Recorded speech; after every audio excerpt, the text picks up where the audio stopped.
presidente, senhoras e senhores, o que me traz a essa tribuna são os inúmeros atos que começam a tomar conta das ruas do Rio de Janeiro e do Brasil, deputado Gilberto Palmares. Hoje, por exemplo, é dia de muitos atos por diversas cidades do Rio de Janeiro. O foco principal é a crítica à política de transporte em boa parte das cidades brasileiras. Não é diferente aqui no Rio de Janeiro. Senhor presidente, nós poderíamos questionar o seguinte, deputada Janira, deputado Conte Bittencourt, o aumento dado agora é um aumento de 20 centavos. E aí você pode, de forma distraída, pensar assim, mas então, por causa de 20 centavos, a juventude está toda indo para a rua? Não seria pouco? Não, não é pouco. Porque, na verdade, primeiro que o UOL lançou agora uma reportagem muito interessante, dizendo que em São Paulo, uma parte grande dos moradores de baixa renda, muitos deles, inclusive, que acabam dormindo na rua e são moradores de rua porque não conseguem voltar para casa todos os dias, vão ter que alternar alimentações, vão trocar a passagem por alimentos. Sou eu que estou dizendo, nem o pessoal não, está no UOL, numa reportagem de ontem, vai trocar passagem por comida, por causa de 20 centavos. Então, 20 centavos, que para alguns não é nada, para outros tem grande significado. Mas mais do que isso,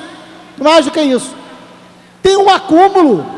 Quantas vezes nós aqui debatemos a pouca vergonha das barcas, administrada pela CCR?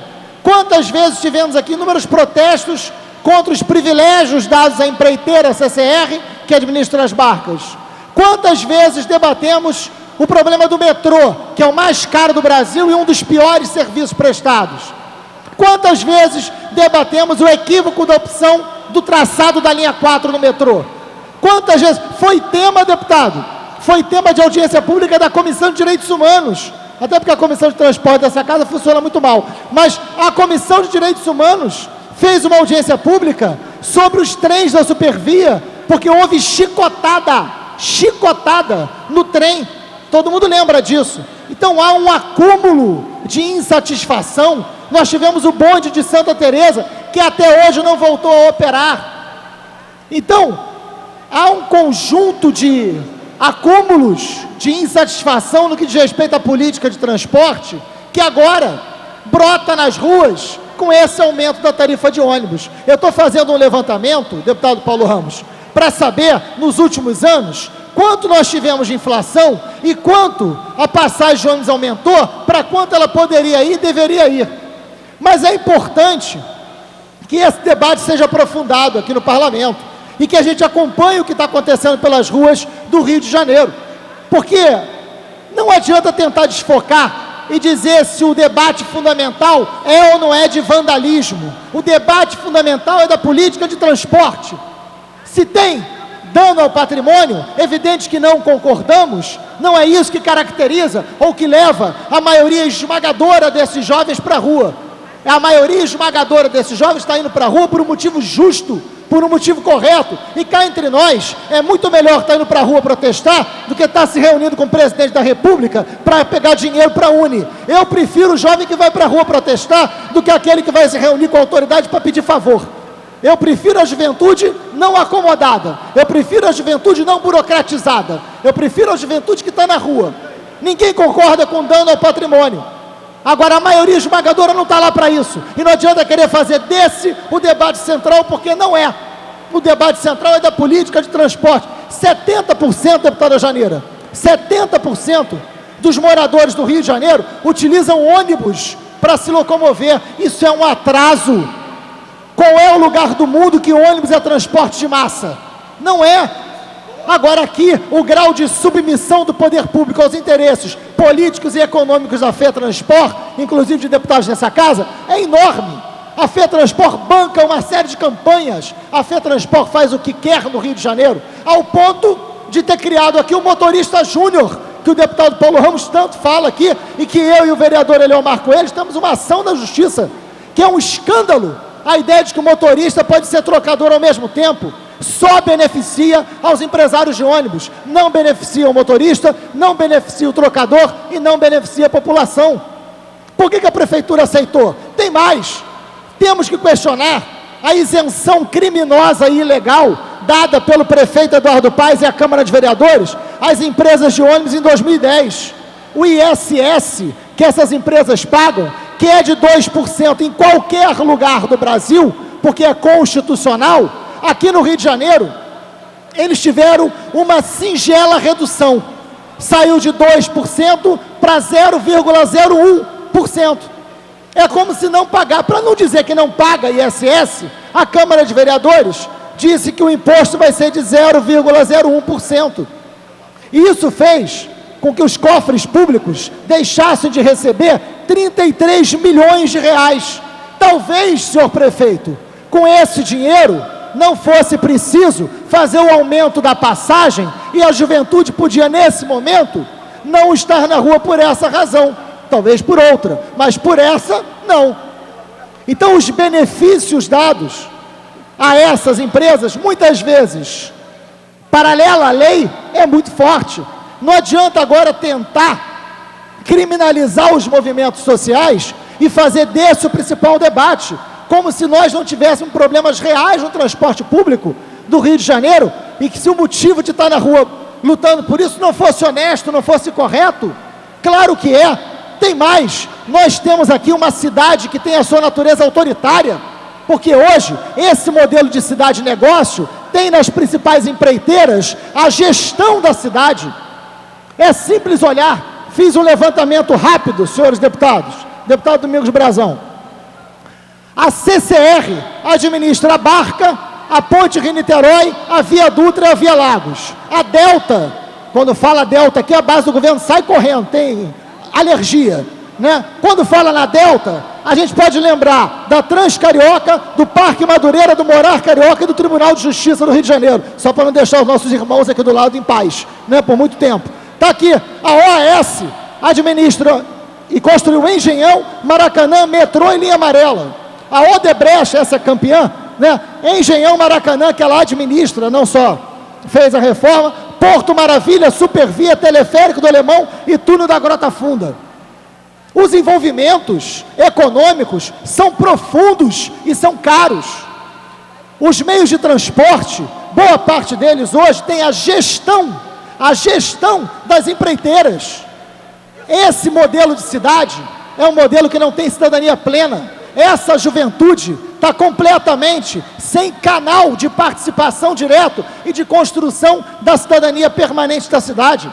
É disso que a gente está falando. As relações Estado-sociedade são amplamente autoritárias. Então, nesse momento, a gente começa a entender melhor os certos gritos que começam a brotar dos asfaltos de tantas e tantas cidades, porque o modelo de cidade-negócio é um modelo autoritário, porque atende aos interesses do capital privado sobre o interesse público. É disso que a gente está falando. Agora, acho estranho o ministro da Justiça, que é do partido de Vossa Excelência, dizer que vai mandar a Polícia Federal investigar os movimentos. Eu acho ótimo, pode fazer, mas que tal investigar também as empresas de ônibus? Porque o tribunal, já que tem pouca coisa para a Polícia Federal investigar, que tal a Polícia Federal investigar a máfia de empresas de ônibus do Rio de Janeiro? Porque quem diz que é máfia é o Tribunal de Contas do município, não sou eu não. Quem está dizendo que é máfia, olha aqui, senhor presidente, último relatório do Tribunal de Contas do município.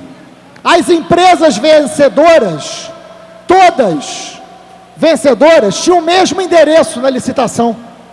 Sabiam disso, deputados? As empresas vencedoras da licitação tinham todas elas o mesmo endereço. Rua da Assembleia, número 10, aqui do lado, por coincidência. Todas. O CNPJ das empresas vencedoras da licitação do ônibus era o mesmo CNPJ das empresas, de todas elas. O Tribunal de Contas disse que tinha indícios de formação de máfia.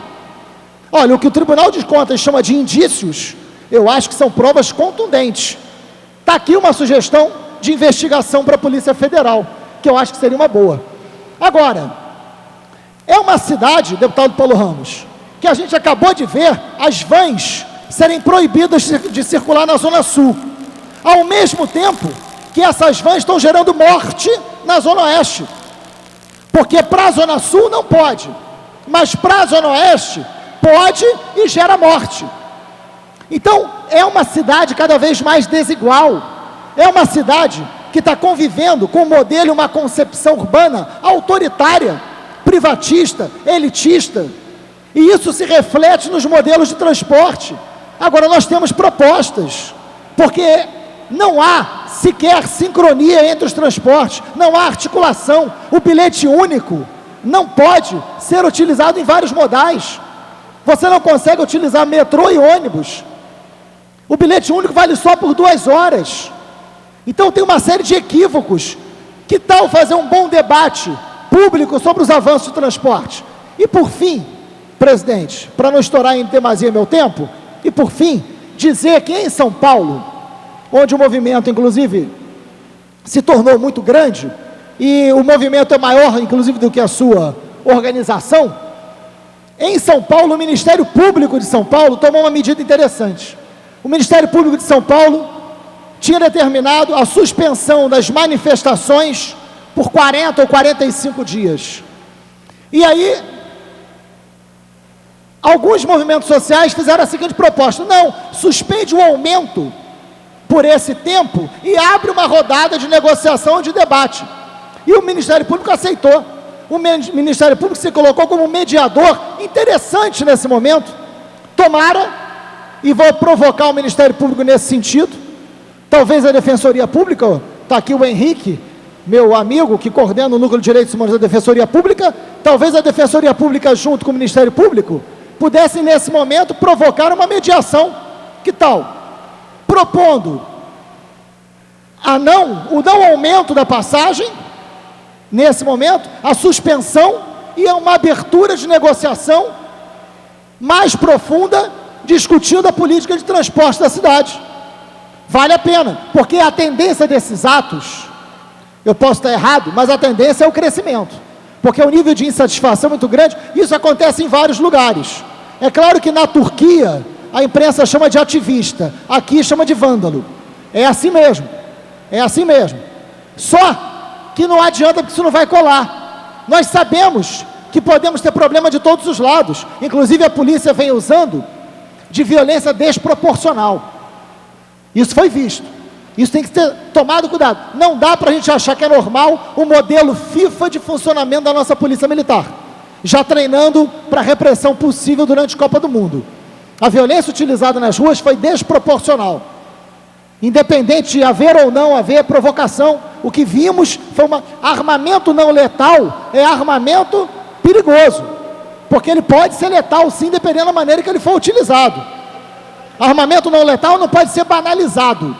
O armamento não letal é para permitir uma ação da polícia não violenta. Não é o que a gente está assistindo, e esse é um debate também que a gente tem que fazer aqui. Agora, senhor presidente, nós queremos uma juventude ativa. E isso já significou muito para a história do Brasil. Os grandes avanços desse país ocorreram com luta, com organização, com mobilização, foram conquistas.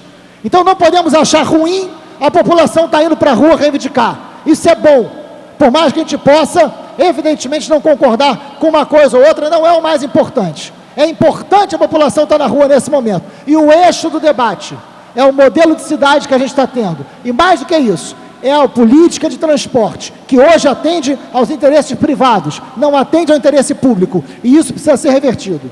E é o poder público que tem essa responsabilidade, de colocar o interesse público acima dos interesses privados, acima das empreiteiras, acima da FETransport. Agora é uma hora decisiva. Quem governa para a FETransport, não governa para a população. Quem diz que governa para todo mundo, mente para alguém. Obrigado, presidente.